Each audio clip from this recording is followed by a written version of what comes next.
कुछ सियासी खबरों का और एक बड़े सवाल के साथ कि क्या मध्य प्रदेश में बीजेपी सियासी जो सर्जिकल स्ट्राइक है वो कर रही है, प्रदेश के कांग्रेस मुक्त बनाने की कोशिश बीजेपी कर रही है।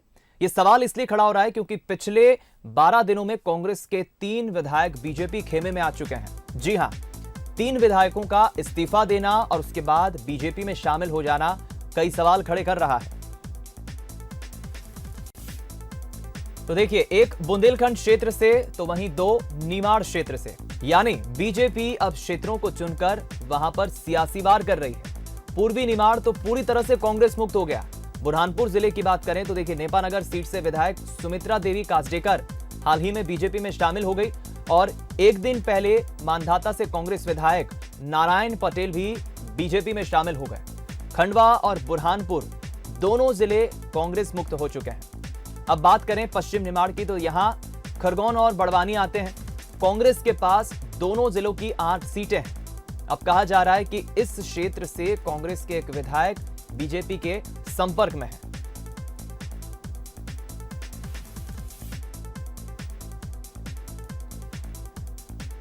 फिलहाल इसी खबर पर हम बातचीत करेंगे और हमारे साथ जो मेहमान जुड़ रहे हैं उनसे पहले आपका परिचय करा देते हैं। हमारे साथ बीजेपी प्रवक्ता राकेश शर्मा जी भोपाल स्टूडियो से लाइव जुड़ गए हैं और दूसरी तरफ कांग्रेस से पक्ष रखने के लिए अजय सिंह यादव जी कांग्रेस प्रवक्ता हमारे साथ लाइव जुड़ गए हैं। आप दोनों मेहमानों का बहुत बहुत स्वागत है। सबसे पहली प्रतिक्रिया अब से मैं अजय सिंह जी, मैं आप ही से लेना चाहूंगा कि आखिर बीते 12 दिनों में जिस तरह 3 विधायक इस्तीफा देकर बीजेपी में शामिल हो गए, कई सवाल खड़े हो रहे हैं। ये क्या सर्जिकल स्ट्राइक है बीजेपी की, या फिर कांग्रेस अपना कुनबा जो बचा नहीं पा रही है उसके पीछे कोई और कारण है? जी, इस मामले में प्रत्येक चीज इस पे ये लोकतांत्रिक मूल्यों की हत्या की जा रही है। भारतीय जनता पार्टी, जिसको प्रदेश की जनता ने 107 विधायक दिए 230 में से विपक्ष के लिए, और आज वो सत्ता में बैठ गई है। किस तरह से बैठी है? केवल विधायकों की तोड़फोड़ से। ये विधायक निर्दलीय विधायक नहीं है, ये भारतीय जनता पार्टी के खिलाफ चुनाव जीत के आए थे। ये शिवराज सिंह चौहान की सरकार के खिलाफ चुनाव जीत के आए थे। और कांग्रेस यही सवाल और यही बात तो हम भी पूछ रहे हैं अजय जी कि ये चुनाव जीतकर तो आए थे, कांग्रेस के पार्टी से टिकट भी जीत के चुनाव भी जीते, विधायक भी बने, फिर आखिर क्या कारण रहा? दीपक जी, यही मेरा आपसे कहना है कि ये विधायक अपने आप को बेच रहे हैं, जनता के जनादेश को बेच रहे हैं। लेकिन भारतीय जनता पार्टी भी इस मामले में पूरी तरह से एक ऐसा कृत्य कर रही है जो लोकतंत्र की हत्या के समान है। क्योंकि आप किसी भी चुनी हुई पार्टी के विधायकों को खरीद रहे हैं। विधायक चुना जाता है 5 साल के लिए, 5 साल उसको अपने दल में अपनी पार्टी के साथ रहना चाहिए। 5 साल के बाद जनादेश के लिए दोबारा जाना चाहिए। अब विधायक कह रहे हैं हम विकास के लिए बीजेपी में आए। अरे, जब सरकार बीजेपी की बन गई है तो आप कांग्रेस विधायक रहते तो भी विकास हो जाता। मैं जवाब ले लेता हूं अजय जी इस पर। राकेश जी से जवाब ले लेता हूं, बीजेपी प्रवक्ता हमारे साथ जुड़े हुए हैं। क्या कहेंगे राकेश जी? अजय जी भी यही आरोप लगा रहे हैं और सवाल पूरी कांग्रेस का कुनबा यही लगा रहा है कि बीजेपी खरीद फरोख्त की कोशिश कर रही है। हाल ही में कमलनाथ ने कल पत्र भी लिखा है मोदी जी को कि ये तो लोकतांत्रिक मूल्यों का हनन है। देखिए दीपक जी, सबसे पहले तो इस बात पर विचार होना चाहिए कि कांग्रेस ने मध्य प्रदेश की जनता के साथ जो किया था वो लोकतंत्र की हत्या नहीं थी क्या? एक झूठ बोलकर, एक सपने दिखाकर आप सरकार में आ गए कि हम युवाओं को 4,000 रुपये बेरोजगारी भत्ता देंगे, किसान के 2 लाख रुपए के कर्ज माफ करेंगे, पूरे मध्य प्रदेश में फैक्ट्रियों का जाल लगा देंगे, कन्या विवाह में 51,000 देंगे। कौन सी घोषणा आपने पूरी की और किसके सपने को पूरा किया? आज आप लोकतंत्र की बात करते हैं। 15 माह की सरकार में मैं लगातार चैनलों पे बैठता था, कांग्रेस के प्रवक्ता हो, चाहे मुख्यमंत्री हो, चाहे मंत्री, सिर्फ एक बात कहते थे कि मध्य प्रदेश का खजाना खाली है, मध्य प्रदेश में विकास नहीं हो सकता। आज लेकिन राकेश जी, हम ये देख रहे हैं जिस तरह ये हाल ही में विधायकों ने इस्तीफा दिया है, बीजेपी की क्या ये स्ट्रेटेजी है सर्जिकल स्ट्राइक की? पूर्वी निमाड़ तो पूरी तरह से एक तरह कांग्रेस मुक्त हो गया है। देखिए दीपक जी, भारतीय जनता पार्टी ना किसी विधायक से संपर्क कर रही है और न किसी विधायक से कह रही है कि आप भारतीय जनता पार्टी के साथ आइए। पर जिस तरह से 3 माह में मध्य प्रदेश का विकास हो रहा है, जिस तरह से किसानों की चिंता हो रही है, गरीबों की चिंता हो रही है, गांव की चिंता हो रही है, मजदूरों की चिंता हो रही है, तो कहीं ना कहीं ये जो विधायक है इनको लग रहा है कि हमने जो जनता से वादे किए थे कांग्रेस के समय में वो पूरे नहीं हो रहे हैं। और कहीं ना कहीं अब जब हम चाहते हैं कि हमारे क्षेत्र का विकास हो, तो जो भारतीय जनता पार्टी ठीक, अजय जी इसमें कुछ कहना चाह रहे हैं? जी अजय जी। दीपक जी, मैं राकेश जी से पूछना चाहता हूं, आप कह रहे हैं विकास के लिए विधायक भाजपा में आ रहे हैं, तो क्या कांग्रेस के विधायक रहेंगे तो आप उनके क्षेत्र में विकास नहीं करेंगे? क्या आपने ये पैमाना बना लिया है कि जो विधायक भाजपा में आएगा तभी उसके क्षेत्र में काम करेंगे, और अगर कोई विपक्षी दल का विधायक रहेगा तो उसके क्षेत्र की उपेक्षा की जाएगी?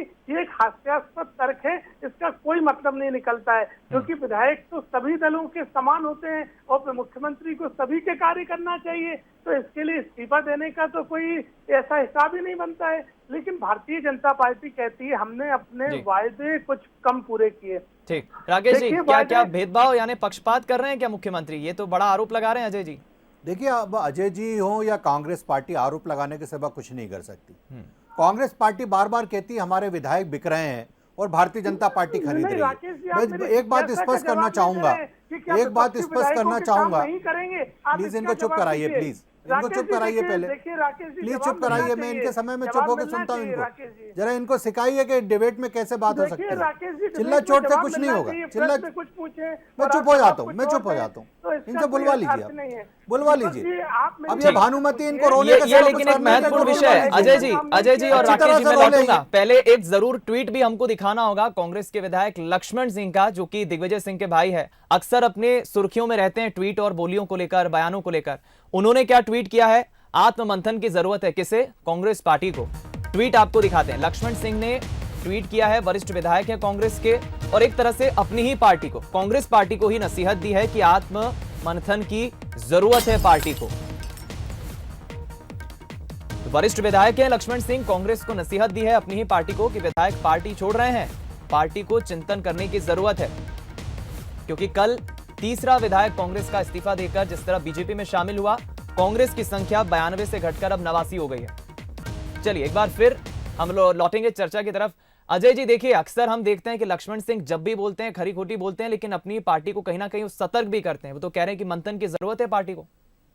देखिए दीपक जी, लक्ष्मण सिंह जी वरिष्ठ विधायक है, उन्होंने बहुत अच्छी राय दी है और पार्टी निश्चित ही उनकी राय के ऊपर गौर करेगी, मंथन करेगी, और हमारे में जो कमियां होंगी उन्हें भी दूर करेंगे। लेकिन लोकतंत्र तो फिर कांग्रेस बीजेपी पर आरोप क्यों लगाती है कि खरीद फरोख्त की कोशिश है? देखिए दीपक जी, लोकतंत्र में ये परंपरा नहीं हो सकती है।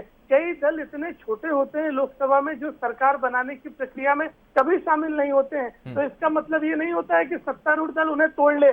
यहाँ तो कांग्रेस एक बड़ा दल था, सरकार थी, और आप निरंतर विधायक तोड़ रहे हैं, ये लोकतंत्र की हत्या कर रहे हैं। हमने तो मध्य प्रदेश की सियासत में दो ही दल है ना, यहाँ छोटे दलों की तो बात नहीं है। लक्ष्मण सिंह खुद इस बात का इशारा कर रहे हैं। मेरा दीपक जी इसीलिए आपका कहना है कि विधायक तोड़ना किसी भी तरह से जायज नहीं माना जा सकता है, जबकि कांग्रेस पार्टी तो प्रदेश की मुख्य दल है। भारतीय जनता पार्टी लोकतंत्र की हत्या कर रही है। विधायक 5 साल के लिए चुने गए थे और हमारा राकेश जी से जवाब ले लेता हूं। 5 साल के लिए था, 15 महीने में आपने सरकार गिरा दी। एक मुद्दा मैं जरूर बोलूंगा, अतिथि शिक्षकों के नाम पे सिंधिया जी कांग्रेस से छोड़ के गए थे। बताइए 4 महीने में आपने क्या किया उनके लिए? उनको कर चलिए राकेश जी, देखिए मैं मेरे विद्वान साथी अजय जी से पूछना चाहूंगा कि जब राजस्थान में बहुजन समाज पार्टी के विधायकों को तोड़ के कांग्रेस में शामिल किया जाता है तब लोकतंत्र की हत्या नहीं होती?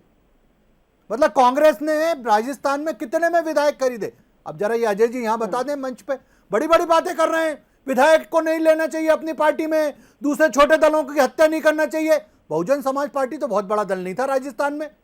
शर्म आना चाहिए आपको जब आप बहुजन समाज पार्टी के पूरे विधायकों को कांग्रेस में शामिल कर लेते हैं और कहते हैं कि हम लोकतंत्र की हत्या नहीं कर रहे हैं, हम लोकतंत्र बचा रहे हैं। दूसरी बात, कमलनाथ एक उद्योगपति हैं। जब नरसिंह राव की सरकार ने जब सांसदों को खरीदा था उस समय केंद्र में मंत्री थे, तो इनको तो बड़ी आदत है खरीदने की, इसलिए 24 घंटे खरीदी।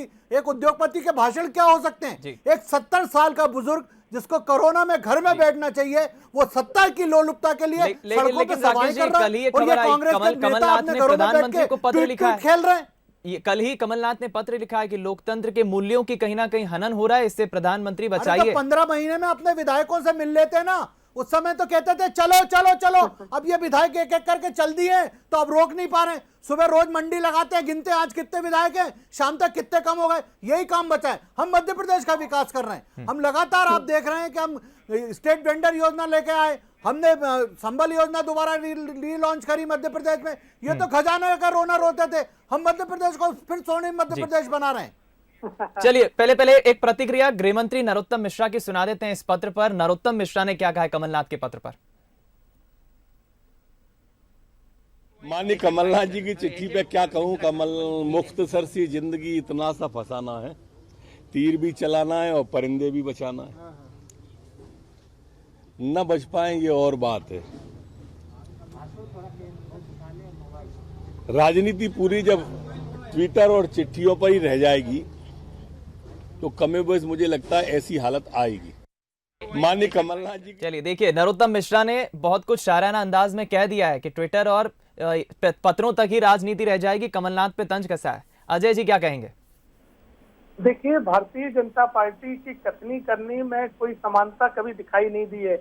आप मध्य प्रदेश में 15 महीने की सरकार को गिराते हैं जिसको जनता ने चुना था। हमने 15 महीने में अपने 70% वायदे किए। मैं आपको गिनवाने के लिए तैयार हूँ। हमने मध्य प्रदेश में इंदिरा गृह ज्योति योजना में 1 करोड़ 20 लाख उपभोक्ताओं को लक्ष्मण सिंह जी को गिनाइए एक आध बार। लक्ष्मण ये सिंह को सब ले जाके। अजय जी, ये सब तो मुद्दे जनता देखेगी। चुनाव के वक्त की बात है कि आप उस वक्त जनता को जरूर ये बताइए। अभी तो लेकिन ये मुद्दे की बात हो रही है। देखिए दीपक जी, अभी भाजपा ने आरोप लगाया कि कांग्रेस ने वायदे पूरे नहीं किए, तो वायदे गिनवाने पड़ेंगे ना। हमने 27 लाख किसानों के कर्जा माफ किए। हमने निराश्रित लक्ष्मण सिंह जी को बताओ जाके एक बार। लक्ष्मण सिंह जी को, लक्ष्मण सिंह जी को पता है, वो पार्टी के साथ है। वो प्रश्न करते हैं आपसे की तरह देखिए, और राहुल गांधी कब माफी मांगने आ रहे हैं वो भी बता दो जनता को। बुजुर्ग नेता नरेंद्र मोदी को कब घर में बिठाएंगे कोरोना से? नरेंद्र मोदी जी की बात मत करो। राहुल गांधी कब माफी मांगने आएंगे? लक्ष्मण सिंह जी को जवाब दे दो। लक्ष्मण सिंह को, आपके विधायक हैं नरेंद्र मोदी, कब हटाएंगे उन्हें? कोरोना में घर बिठाएंगे? ये आपका ज्ञान आपके पास रखिए। दो अर्थी बातें नहीं चलती हैं। हमने काम किया है और आपने लक्ष्मण सिंह जी के प्रश्न का जवाब दे दो। राहुल गांधी कब माफी मांगने आएंगे भोपाल? हमारी पार्टी में हमारे हम मध्य प्रदेश की राजनीति में बात करें, राकेश जी बेहतर होगा। अजय जी, लक्ष्मण जी क्या लक्ष्मण जो है आगाह करते हैं, सतर्क करते हैं, या फिर नाराजगी व्यक्त करते हैं कि पार्टी के खिलाफ जो भी चल रहा है मंथन की जरूरत है? मायने क्या है? देखिए दीपक जी, कांग्रेस पार्टी में लोकतांत्रिक व्यवस्था है, सबको अपनी बात कहने का अधिकार है। लक्ष्मण सिंह जी समय समय पे अपनी बात रखते हैं और कांग्रेस पार्टी उन पर ध्यान देती है, कदम भी उठाती है। जैसे उन्होंने पहले कर्जा माफी का कहा, हमने पहले 50,000 तक किए, फिर दूसरे चरण में 1 लाख तक के किए। सिंधिया जी ने भी स्वीकार किया कि किए, और हमारी सरकार नहीं जाती तो अभी तक सारे कर्जे माफ हो गए होते। और अच्छा अजय जी, ये बताइए, जिस तरह 3 विधायक तो चले गए, अब क्या कांग्रेस मंथन करेगी? क्या सियासी स्ट्राइक जो बीजेपी के इस पर मंथन होगा? क्योंकि कमलनाथ तो कह चुके हैं अब अगली विधायक दल की बैठक चुनाव की जब मुख्यमंत्री बनेंगे उसके पहले होगी, तो क्या मंथन होगा अब? देखिए दीपक जी, मैं आपको एक बात बताना चाहता हूँ। 2003 में हमारे 38 विधायक थे।